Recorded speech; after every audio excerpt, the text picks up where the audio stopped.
नमस्कार दोस्तों, राम राम, जय श्री राम, राधे राधे, जय श्री कृष्णा, हरिओम।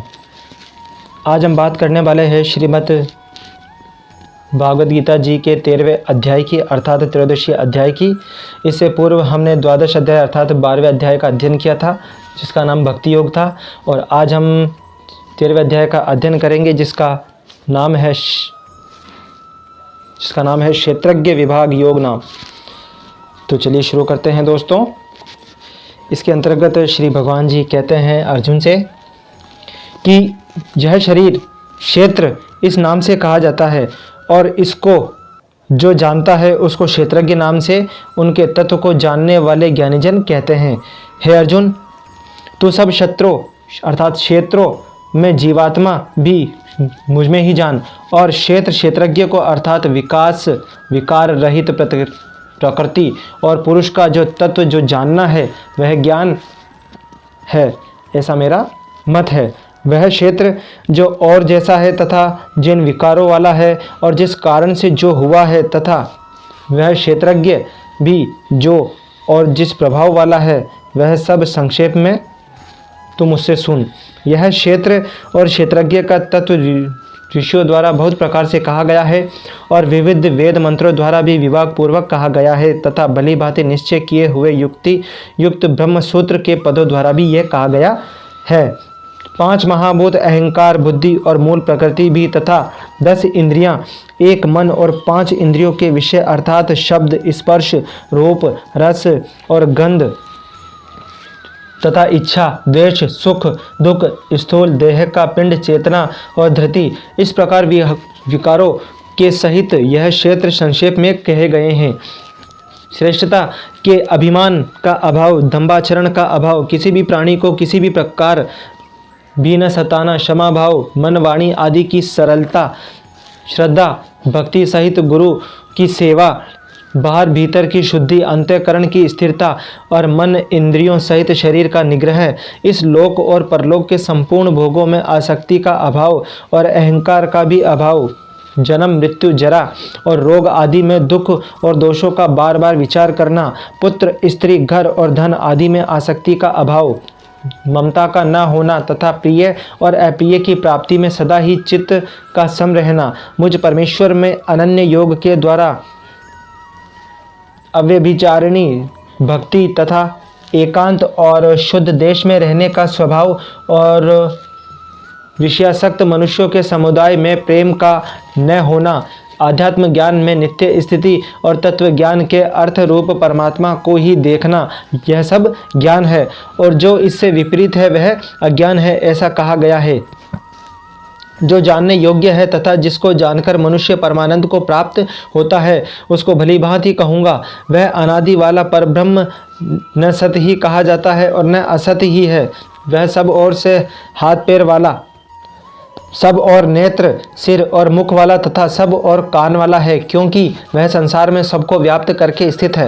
वह संपूर्ण इंद्रियों के विषयों को जानने वाला है, परंतु वास्तव में वह सब इंद्रियों से रहित है तथा आसक्ति रहित होने पर भी सबका धारण पोषण करने वाला और निर्गुण होने पर भी गुणों को भोगने वाला है। वह चराचर स्वभूतों के बाहर भीतर परिपूर्ण और चर अचर भी वही है, और वह सूक्ष्म होने से अविज्ञेय है तथा अति समीप में और दूरम में भी स्थित वही है।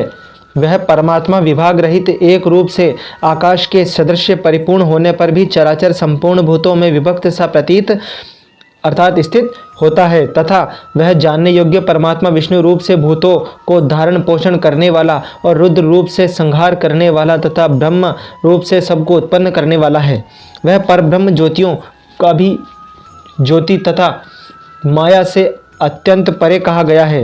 वह परमात्मा बोध स्वरूप जानने के योग्य एवं तत्व ज्ञान से प्राप्त करने योग्य है और सबके हृदय में विशेष रूप से स्थित है। इस प्रकार क्षेत्र तथा ज्ञान और जानने योग्य परमात्मा का स्वरूप संक्षेप के अंतर्गत कहे गए हैं। मेरा भक्त इसको तत्व से जानकर मेरे स्वरूप को प्राप्त होता है। प्रकृति और पुरुष इन दोनों को ही तू अनादि जान, और राग द्वेषादि विकारों को तथा त्रिगुणात्मक संपूर्ण पदार्थों को भी प्रकृति से ही उत्पन्न जान।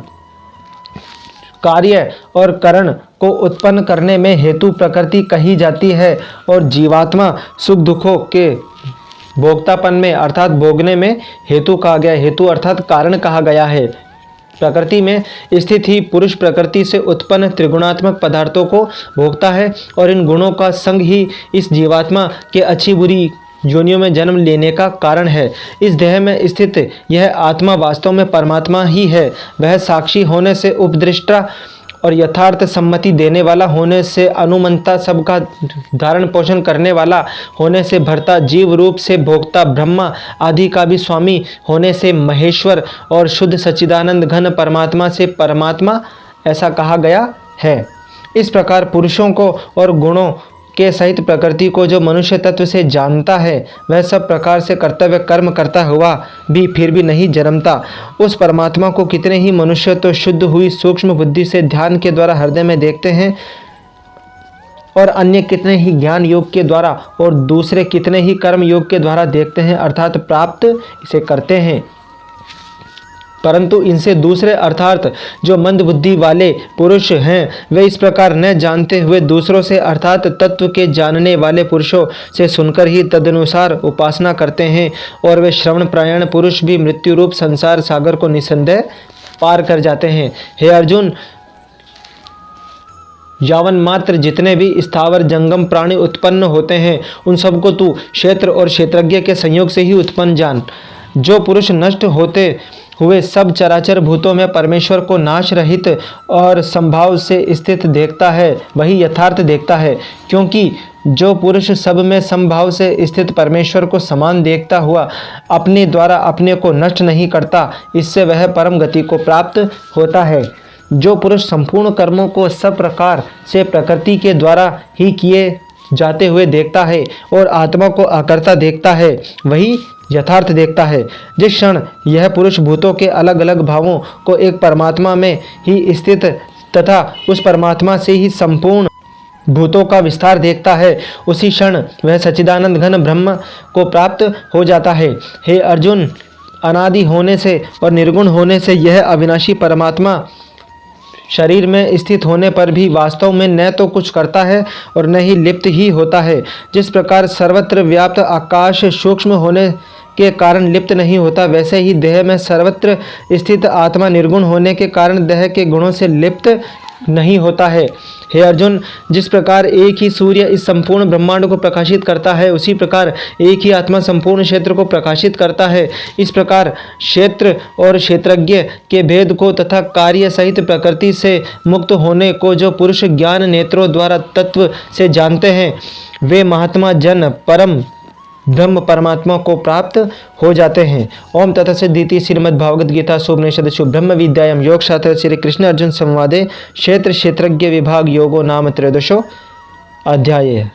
सो दोस्तों, आज हमने श्रीमद् भागवत गीता जी के 13वें अध्याय का अध्ययन किया है।